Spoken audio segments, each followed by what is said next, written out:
ଗୋଟିଏ ସ୍ତ୍ରୀ ହୋଇଥାଏ ଯିଏ ବିବାହ କରି ଆପଣଙ୍କ ପାଖକୁ ଆସିଥାଏ। ସେ ତା ନିଜର ବାପା ମା ପରିବାର ଘର ଦ୍ୱାରକୁ ଛାଡ଼ି ଆସିଥାଏ। ଏହା ପର୍ଯ୍ୟନ୍ତ କି ନିଜ ନାଁ ବି ଛାଡ଼ିକି ଆସିଥାଏ।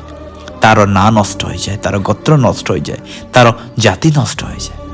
ତାର ଗୋତ୍ର ଆପଣଙ୍କ ଗୋତ୍ରରେ ଚିହ୍ନାଯାଏ, ତାର ଜାତି ଆପଣଙ୍କ ଜାତିରେ ଚିହ୍ନାଯାଏ। ମଥାରେ ସିନ୍ଦୁର ସିନା ସେ ପିନ୍ଧିଥାଏ, ହେଲେ ସିନ୍ଦୁର ଆପଣଙ୍କ ନାଁରେ ଚିହ୍ନାଯାଏ।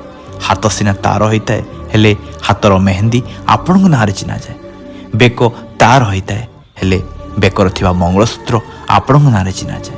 ପେଟ ତାର ହୋଇଥାଏ, ଆଉ ପିଲାର ନାଁ ଆପଣଙ୍କ ନାଁରେ ଚିହ୍ନାଯାଏ। ସତରେ ଗୋଟିଏ ନାରୀର ସମର୍ପଣ କେତେ ବଡ଼ ହୋଇଥାଏ। ଆଉ ସେ ନାରୀକୁ ଯେବେ ଲୋକ କହିଦିଅନ୍ତି କି ଯା ତୁ ତୋ ବାପ ଘରକୁ ଯା, ତୋର ଏଠି କିଛି ବି ନାହିଁ, ଏଇଟା କ'ଣ ତୋ ବାପର ଘର? ବାଃ, ଯେଉଁ ନାରୀ ଆପଣଙ୍କ ପାଇଁ ଏତେ ସବୁ ତ୍ୟାଗ କଲା, ଆଉ ଆପଣ ରାଗରେ ଆପଣଙ୍କୁ ଟିକେ ସମୟ ଲାଗିଲାନି ଏତେ ସବୁ କଥା କହିଗଲେ, ଆଉ ଭୁଲି ବି ଯାଆନ୍ତି ଆପଣ।